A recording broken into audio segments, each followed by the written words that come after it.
IBAMA permite licença para a construção da ferrovia de integração Centro-Oeste, a FICO. De acordo com o Ministério da Infraestrutura, o IBAMA autorizou a instalação da ferrovia de integração Centro-Oeste. Em comunicado à imprensa, a pasta informou que a emissão da licença permitirá o início da construção da ferrovia no próximo ano 2021. O planejamento conta com um orçamento previsto em aproximadamente 2,7 bilhões e interligará 383 quilômetros da região Centro-Oeste entre os municípios de Mara Rosa, em Goiás, e Água Boa, no Mato Grosso. Além disso, o projeto interligará o Vale do Araguaia com a ferrovia Norte-Sul, beneficiando o escoamento de grãos e minérios para os portos de Itaquí, no Maranhão, e Santos, em São Paulo. Futuramente ocorrerá também a interligação com o porto de Ilhéus, na Bahia, através da ferrovia de integração leste-oeste, que já está em construção. O vídeo é sobre economia, basicamente, né? Eu resolvi começar com essa matéria sobre o Ministério da Infraestrutura. Aqui embaixo a gente tem um artigo, o Brasil voltando aos trilhos. Finalmente, né? Porque 75% do escoamento da produção é por rodovia, né, por asfalto, e isso é um grande erro na logística brasileira. Uma coisa que não foi muito bem pensada, né? Eles deviam ter construído melhor tanto a parte de trilhos quanto a parte de cabotagem, né, que são os barcos próximos à costa. A própria parte de rodovias também, porque as maiores rodovias que a gente tem aqui no Brasil tem 3 pistas. Se a gente for em países desenvolvidos, como por exemplo Estados Unidos, alguns da União Europeia, você vê que as grandes rodovias têm 6, 7 pistas de cada lado, né? Então aí sim são rodovias para escoamento de produção. Mas vamos lá, a gente tem outro aqui: ministro Tarcísio de Freitas decide privatizar Porto de Santos. Que bom, né? O Porto de Santos já foi alvo de muita corrupção ao longo dos últimos 10, 20 anos, pelo menos. Bolsonaro inaugura a obra de pavimentação de 51 quilômetros na BR-163. BR é rodovia federal. E quando ela começa com o número 1, significa que ela vai de norte a sul. Ela é uma rodovia vertical. Tarcísio espera pedágio 20% mais barato após nova concessão da Via Dutra. Que bom, né? Porque para ir visitar meus familiares eu tenho que pegar a Dutra. Eu pego um pedágio garantido na Dutra, e dependendo qual parente eu for visitar, eu pego um segundo ainda.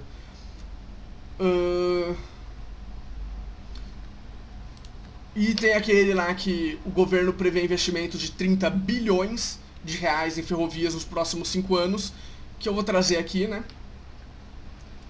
O Ministério da Infraestrutura prevê investimentos de 30 bilhões para ampliar malha ferroviária do país. Os recursos seriam obtidos por meio de concessões. Informações foram detalhadas pelo ministro Tarcísio Gomes de Freitas, que participou hoje do primeiro Fórum de Desenvolvimento Sustentável da Costa Verde, realizado na Universidade Federal Rural do Rio de Janeiro, na cidade de Seropédica. Quando eu vou visitar meu irmão, eu passo lá na frente e ele sempre aponta essa cidade. Não importa quantas vezes eu vou para lá, ele sempre aponta essa universidade, aliás, perdão. Abre aspas aqui para o ministro: vamos investir 30 bilhões em ferrovias nos próximos 5 ou 6 anos. O primeiro contrato de concessão foi assinado no ano passado e envolve a ferrovia Norte-Sul, no trecho entre Porto Nacional, no Tocantins, e Estrela do Oeste, em São Paulo.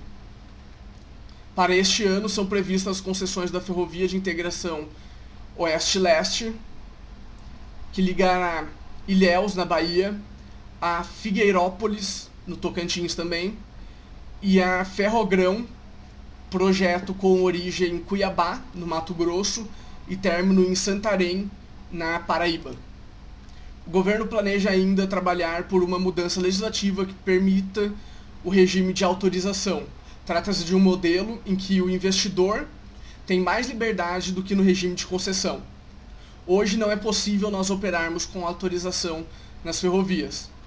No setor portuário, nós já fizemos isso. As autorizações abrem uma nova porta. Vale para aquele investidor que quer tomar o risco de engenharia para que possa empreender e ter a propriedade da ferrovia, ter o benefício da perpetuidade, a liberdade para definir sua tarifa. Isso é importante para quem assume risco de longo prazo e proporciona novos investimentos ferroviários no Brasil.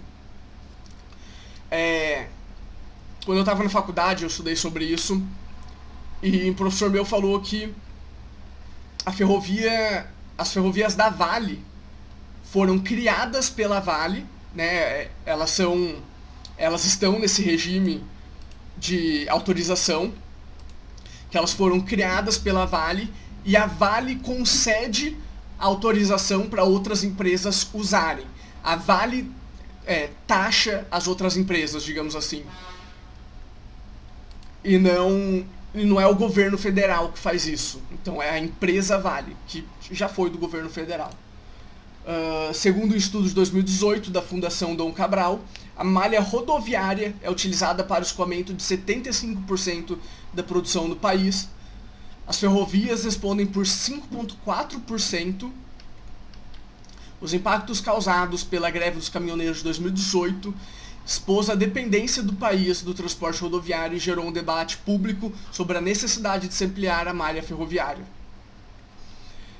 A malha ferroviária ela é mais restrita, com certeza, mas ela consegue carregar muito mais carga do que a malha rodoviária.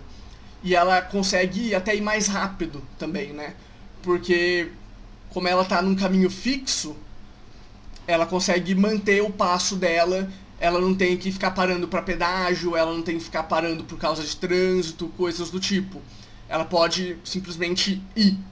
Ela não tem que se preocupar em ficar parando o tempo inteiro. Então ela está sempre num passado contínuo. O trem ele carrega no início da viagem e só para quando ele estiver no final da viagem. Mas tem um maquinista que tem que dormir, sim, por isso tem as trocas de maquinistas.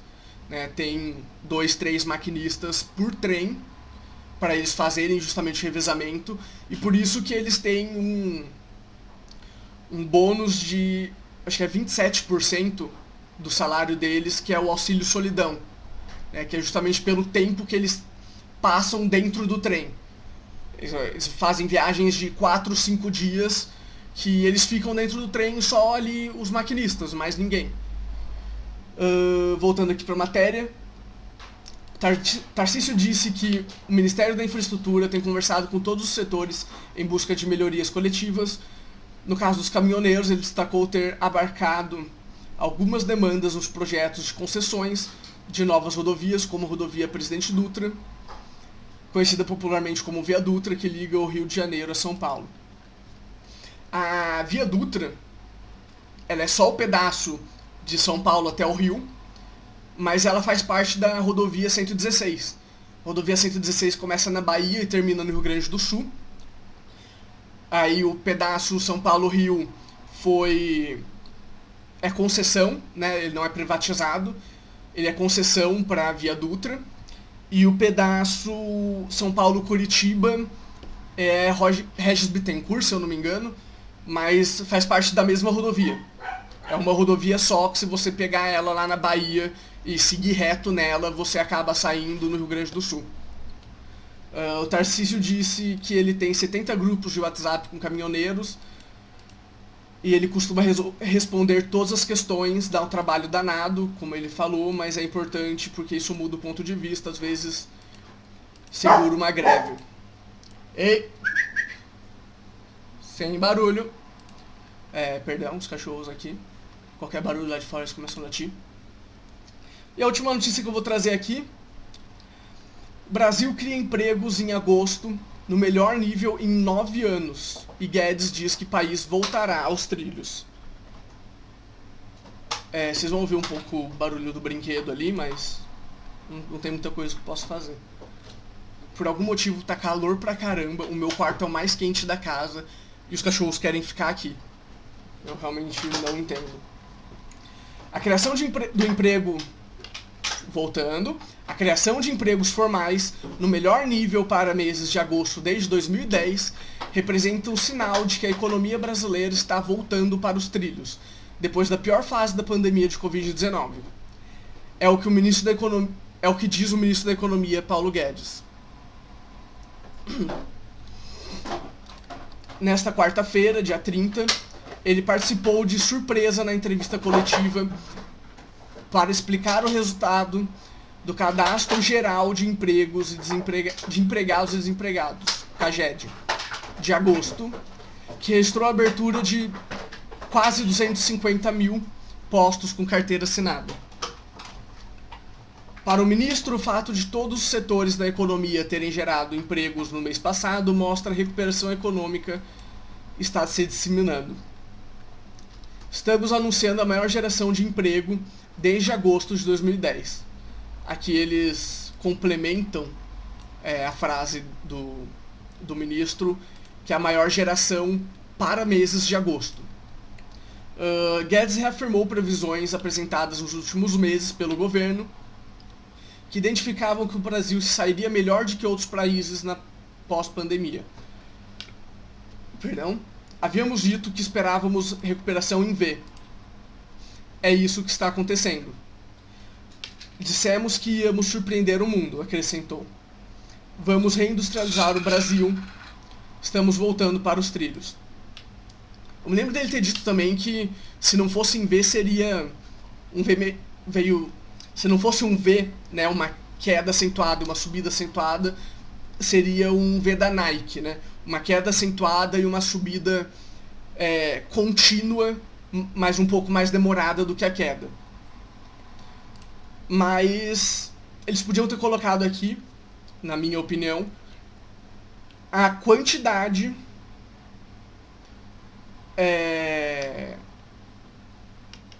de empregos que foram perdidos por causa dos lockdowns dos governadores no país e quantos perdidos por mês, quantos ganhos por mês. Comércio exterior, Brasil tem superávit de 3,7 bilhões de dólares. Então o Brasil está exportando muito mais do que importa. Banco Central melhora a projeção do PIB para Brasil em 2020. Eu vou terminar dando a projeção do Banco Central. Estimativa de recuo passou de 6,5% para 5%, diz o Banco Central. No documento, o Banco Central lembra que o PIB recuou 9,7% no segundo trimestre. E eles esperam que no final do ano o recuo seja apenas de 5%. Isso foi o que eu entendi. E para o ano que vem a projeção é de crescimento de 3,9%. Bom, o Brasil está superando todas as expectativas, então se a estimativa atual é uma redução de 5% no PIB, eu acho que a gente pode esperar que essa queda seja ainda menor. Em junho era de 6,4%, agora no final de setembro foi de 5%, então se continuar nessa taxa, em dezembro vai ser uma queda de 3,5%. E é uma diferença grande, né? De 9,7 para 3,5 é uma grande diferença. É isso, né? O Brasil está indo bem. E não tem muito o que falar, né? A gente teve uma queda muito brusca por causa de uma coisa que não é do controle do homem, pelo menos teoricamente não é do controle do homem, né? Foi a pandemia. A gente teve lockdowns muito mal feitos por parte de todos os governadores brasileiros, não só brasileiros como de outros países também. Esse lockdown foi feito nessa pandemia, exclusivamente nessa pandemia, nunca foi feito antes. Foi um lockdown muito mal feito, que levou a economia de todo mundo pro buraco. Felizmente a gente vê que o governo atual está tomando medidas que está fazendo com que o buraco não seja tão fundo, né? O governo atual o Brasil tava afundando, enquanto isso o governo tava puxando a corda para que enquanto o buraco descesse, o país continuasse lá em cima, entre aspas, né? Porque continuou caindo, mas caiu menos. É isso, eu não tenho mais o que falar. Eu vou trazer outras matérias ainda sobre o Brasil hoje. Eu vou trazer uma matéria do dono de uma loja nos Estados Unidos que se recusou a ceder as demandas do BLM, mas por isso, economia no Brasil, eu vou deixar o vídeo por aqui. Valeu.